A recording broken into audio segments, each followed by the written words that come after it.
Ang Barangay Salay ay isang pamayanang napaliligiran ng malawak na taniman ng palay.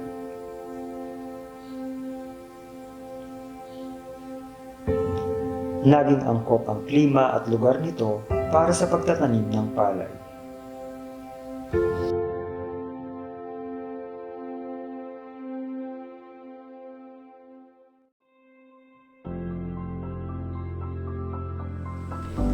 Ang pangunahing nabuhay sa aming barangay ay pagsasaka. Naitataguyod ang pang-araw-araw na pangangailangan ng bawat pamilya sa aming barangay sa pamamagitan ng pagtatanim ng palay.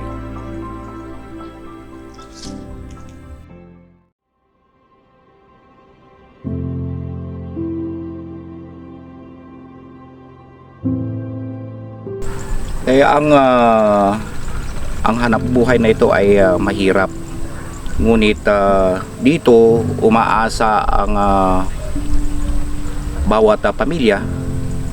Sa pamamagitan nito ay nakakapagpatapos sila ng pag-aaral ng kanilang mga anak. Karamihan sa pamilya nila dito dito sa aming barangay, dito sa Barangay Salay.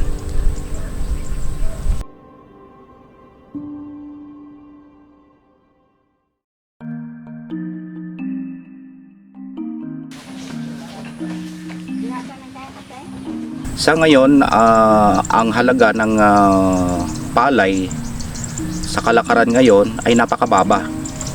Talaga napakahirap ito yung sitwasyon ng mga magsasaka dito sa hindi lamang dito sa barangay kundi sa kabuuan. Naglalaro lamang ito ng 15 pesos hanggang 16 pesos o 15 piso hanggang 16 na piso bawat kilo kapag ito ay bagong ani. Ngunit kung ito naman ay ibinilad ay medyo mas mataas siguro mas mataas ng piso o 2 piso. Ngunit ito ay dagdag trabaho naman ng ating mga magsasaka. Ang gastos o ang maubos na puhunan sa pagsasaka sa isang hektarya, ipunapon natin sa isang hektarya, ito ay naglalaro ng 30,000 piso bawat hektarya. Siyempre nandyan na yung pataba, kasama na ang pesticide at iba pa para lumago at gumanda yung ating palay. Kaya hanggang inabot naman ito hindi lang 30 o 35,000, inabot pa rin ng hanggang 35,000 ang gastusin sa bawat isang hektarya.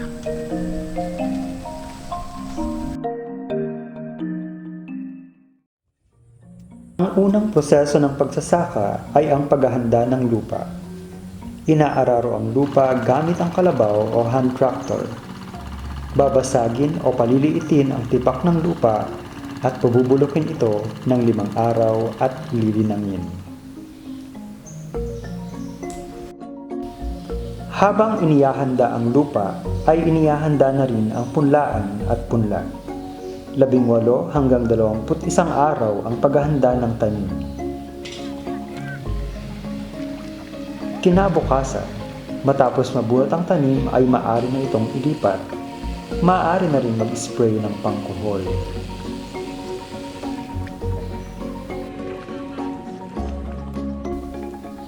Isang linggo pagkatapos maitanim ay pwede nang abonohan. 5 araw pagkatapos mailipat tanim ay ang pagpapatubig.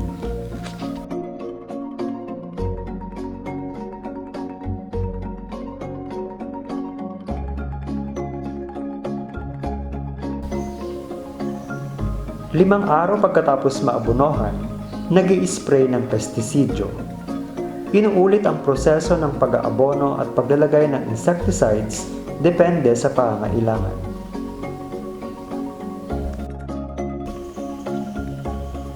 Inaabot ng 70 hanggang 75 araw bago ang pag-aani. 70% ng kabuuang tanim ay kailangang hinog na. Ginagapas at pinapagpag ang mga ito.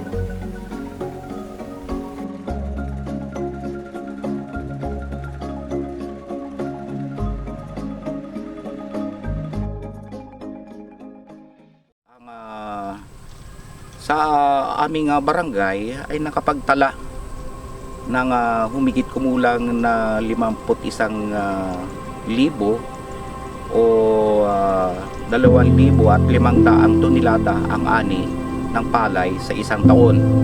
O kaya ito ay para mas madali, ito ay 4.5 na tonelada sa bawat isang hektarya.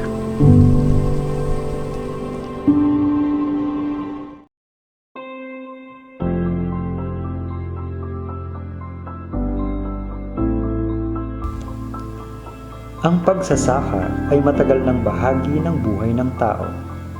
Mahalaga ito upang matustusan ang pangailangan ng bawat pamilya at upang may pagkain tayo sa ating mga hapag.